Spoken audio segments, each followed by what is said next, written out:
Yes, hello, my name is Patrick and I'm a journalist. Now, the media, as we know it, is dying. The media is losing influence. Anyone can publish, and often they do, and that means they can go around people like me. Journalists like me are now bystanders in a world where there's something called fake news, and people don't know what's true anymore. In fact, people look at me and call me fake news because they don't trust me. I'm sure we've heard all of these things, and I'm here today to tell you that all of them are wrong. Journalists are still the gatekeepers, and the truth will survive. I started as a journalist a long time ago, 17 years ago, and on one of my first jobs, or in fact my first job, I was a night duty reporter, otherwise known as the lowest of the low, the graveyard shift, where we would ring police officers and ask about car crashes, cats up trees, or fires, and try and get a brief in the paper before it went to bed the next day. Now, one day I was working, and a journalist called Bernard Orsman came in and broke a great story. He said that the tree on One Tree Hill was going to be chopped down the very next day. The council, the politicians, and the bureaucrats had kept this from the people of Auckland because they wanted to make their own lives easier. They didn't want people to say goodbye to the tree and the inevitable pain and suffering that would go with losing something that was there. And for those of you who don't remember that there was a tree on One Tree Hill, that's what it looked like. So on the day after Bernard's story, I came into work on my night shift, ready to call up about cats up trees and fires and car crashes. And the chief reporter at the time said, "Can you go out to One Tree Hill? I reckon there might be a couple of people up there to say goodbye to the tree." So I went down, and the first thing I had to do was sign out a Nokia cell phone, which was about this big, because that's what you had in those days. You didn't have your own one, you had to sign one out, and they were pretty big, and you could only share them. And I went to One Tree Hill, and I started to walk up it, and the chief reporter with his reckons was right. In fact, there was heaps of people there, and when I first got there, I noticed that there was actually quite a crowd. There were hundreds of people starting to walk up the hill in the evening like I was. And I had my notebook and my cell phone, and I stopped to talk to them. And I remember I talked to someone and I took their name and I asked them why they were coming. And they said they wanted to say goodbye to the tree because they knew it was going tomorrow. And I walked a bit further and there was another person who wanted to say goodbye to the tree. And I took his name and wrote it down, and another person. I slowly made my way up the hill. And I remember I stopped, and I'll never forget these people. And I talked to one man, and he said that his kids were now growing up and living overseas, and jobs and stuff like that, and he was sad that they would never get to see the tree on the hill again. And I remember I kept moving and talking to more and more people and writing it all down in my little notebook. And then when I got to the top, I got the Nokia cell phone out, and I rang up the chief reporter, and he said, "Gower, what have you got up there?" And I said, "There's hundreds of people, they're emotional, they're all coming for different reasons from different parts of Auckland and New Zealand to say goodbye to the tree, and they're telling all these different stories." And he said, "Have you written down any of their names?" I said, "I've written down every one of their names." "Have you got any quotes?" "I've got all the quotes." He said, "Get your butt back here and start writing." And I remember I went back and we wrote it up. And then I got up the next morning, because that's what you had to do in these days. It's only 17 years ago, and the paper had come out. And the headline was "Funeral for a Friend of the City." And the byline on it was by Bernard Orsman and Patrick Gower. And I was really proud when I saw my own name there to be part of history. But then I was even prouder when I saw some of the people that I had spoken to, and their quotes were in the paper, and they too were a part of what is the first draft of history of Auckland losing that great tree.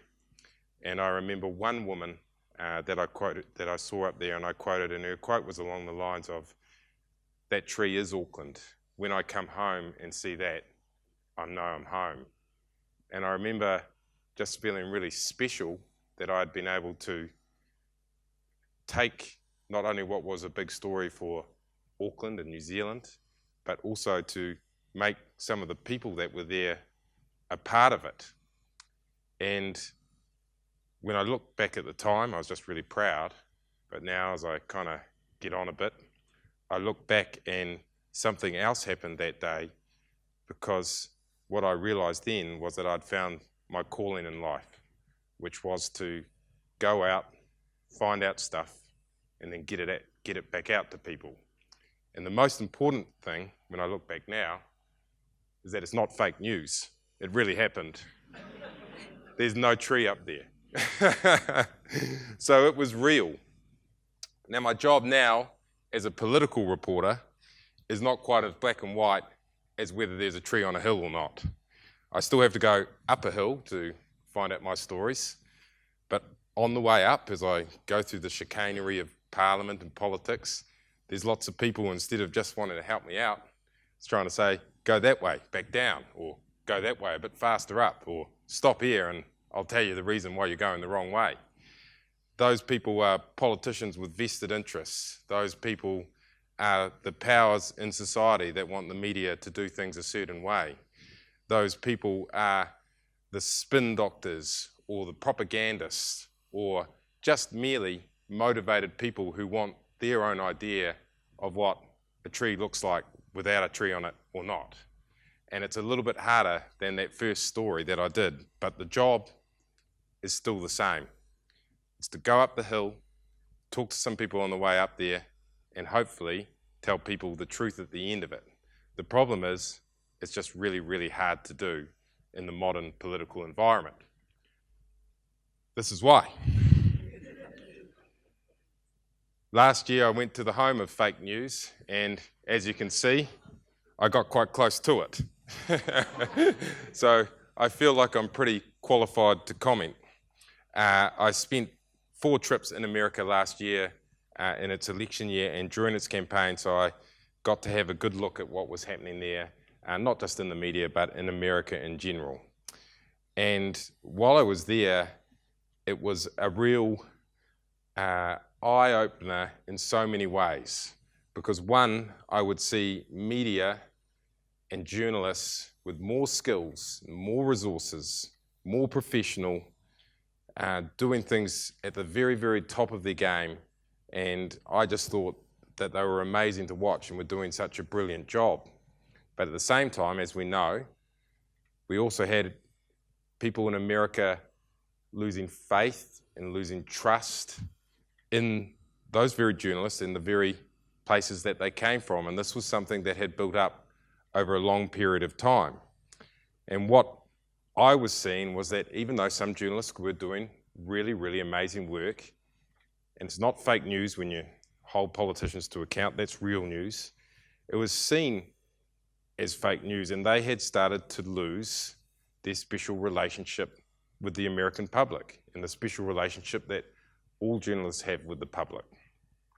And what I could also see was that Americans had lost, as you've all seen too, lost trust in their systems and their democratic institutions, and actually those institutions, including the media, couldn't cope with what was happening. They weren't strong enough anymore, and that includes the media. It was not strong enough to deal with the backlash that it was getting from voters. The trust that had been built up over decades and over 100 years had been broken, and that fabric of trust with the media had torn, and you can't put it back together straight away. And it really worried me. And so even though I was able to, even myself, ask questions of Donald Trump and see all these other journalists doing it, it was not going to get through as much as it should to the American public. And that worried me because I was coming home here to an election year this year, and I didn't want to see it happen in my own country. I knew the problems weren't as deep, but I didn't want to be part of a media, and I didn't want to wake up as a journalist after an election and be the kind of person that said, oh, I didn't really understand my own country, or we didn't get it right and we weren't there for our own people and we didn't do our job properly. So I was very focused on what I would have to do in this election to make things relevant to Kiwis and to keep the trust of New Zealanders so that we didn't have the sort of American situation. We were quickly faced in this election with big challenges. We had some of the biggest lies that we've ever seen in politics put forward by our own politicians, and very senior ones at that. We had an 11-something billion dollar hole that wasn't real, and that's why there's no slide for it, because you can't see it. I joke, but I actually mean that, because it wasn't real. And that created issues for the media. We had politicians putting forward things that weren't real, and not only going through the channels that we know, like News Hub or TVNZ or the Herald or wherever, but also using Facebook and other social media to push what was, in truth, a lie. And it wasn't the only one put forward in the election campaign. There was another equally serious one, that Labor was going to raise income taxes, that was also put forward. These were, by definition, fake news. And, you know, this was, in some ways, what we'd seen in other places, but it was put forward by our own senior politicians. At the time, it really worried me, because I worried that as a media, we didn't do enough, or weren't able to do enough to push back on these things.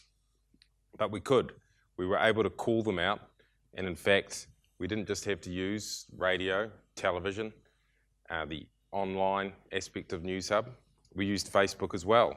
I remember one night sitting there and seeing lots of stuff on my own Facebook about income tax being raised, which raised questions about the algorithms that were sort of obviously trying to pick me as someone who'd be concerned, but I didn't have time to worry about that. I had more pressing things. And I decided, well, I'll see what I can do on Facebook to fight back against this myself. So I made my own Facebook video where I called it the biggest lie of the campaign. And that got 500,000 views or whatever it was, and it was a pretty useful way of striking back. But what it taught me was that that's why journalists are still important. That's why journalists like me are still important, because even though everyone had a voice, and I could see on Facebook that there were lots of other people angry and people were able to do things and so on and so forth, what was needed was a strong, trained, respected voice that was able to have the courage and use the platforms to go back against what was essentially a really dangerous element of New Zealand politics, which was promulgating a lie, or a couple of lies, as we've talked about.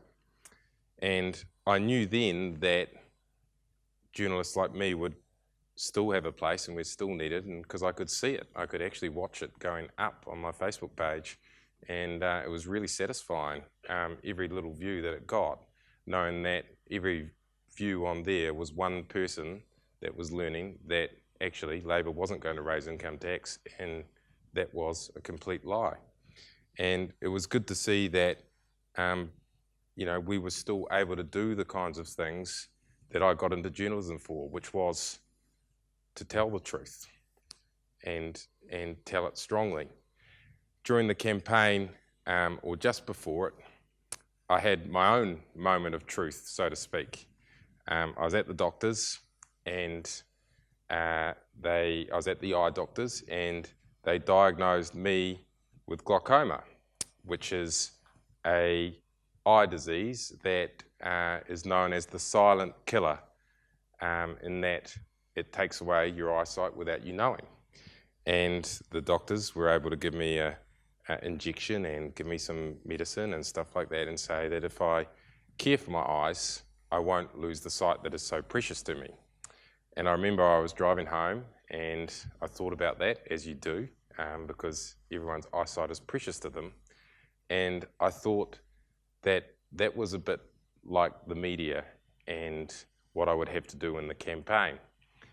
The things that I had been given were precious in terms of our ability to tell stories and to put things right for people and to be the gatekeeper, but we have to protect them, and I have to protect them and keep the trust. A bit like I have to protect my eyes, I have to do things that will keep the trust there and keep that precious element of things there. One of those was being accurate. We got our polling right. We made politics exciting. We took it to the people. We kept on with policy rather than other things. We put on a brilliant debate where people were able to look at the leadership of New Zealand. And all those things were a bit like looking after my precious eyesight. They were doing the special things. But I think as we look forward, we need to think of other ways before we get to the next election of how we can keep what's precious to us in the media. And some of those are really obvious. In the media, we don't have enough people from other ethnicities. We don't have enough people who are Māori. We don't have enough people who are Polynesian. But also, we now don't have enough people who are Chinese, and we don't have enough people who are Indian. We don't look like the people we are talking to. We don't understand them, and it's going to be a really obvious weakness for us. We also don't understand people in our rural and regional communities anymore because we're all based in the cities and our only memories are when we used to live there or the fact that our parents lived there. We don't quite have the voice for that either. The other thing that we don't have a voice for is young people. We don't understand them. We really don't. And that's obvious by the way that they're the ones, or you're the ones actually, as I look out at you, that we're going to lose. So we need to find a way to work with you. And the best way of doing that is I don't know why not enough young people are working with us. Not for us, with us, along this sort of thing. And I go back and think about One Tree Hill a lot. And if I went up there now and did what I did today, it'd be totally different. Because heaps of other people up there would have already taken pretty awesome Instagram pictures of people being up there. There would have been some cool Snapchat stories. They would have shared it with their relatives on Facebook. Twitter would have let every journalist in town know that there were heaps of people up there anyway. And it would have been different than when I went up and told the story. But the important thing is that while I would still be the gatekeeper, there would be other people able to come through the gate. Being the gatekeeper as a journalist at a big media organisation doesn't mean you shut the gate on other people. And the way that I like to look at it is if I went up that hill again, my story could have been better if I incorporated all the other people who were trying to get to the top as well. Maybe through their Instagram stories, maybe through anything else. And if all of those messages were there together. So my message is, I can't be the gatekeeper alone, or we can't be the gatekeeper alone, but we can be better gatekeepers together. And there's a lot that we can look forward to doing together in terms of keeping our media and democracy strong if we work together. And that's why, ultimately, nothing would change about the Hill except we'd do it a lot better and we'd do it together. And that's why, in my opinion, fake news will die and the truth will always survive, because there's always people that want to go to the top of the hill and tell other people about it. Thank you.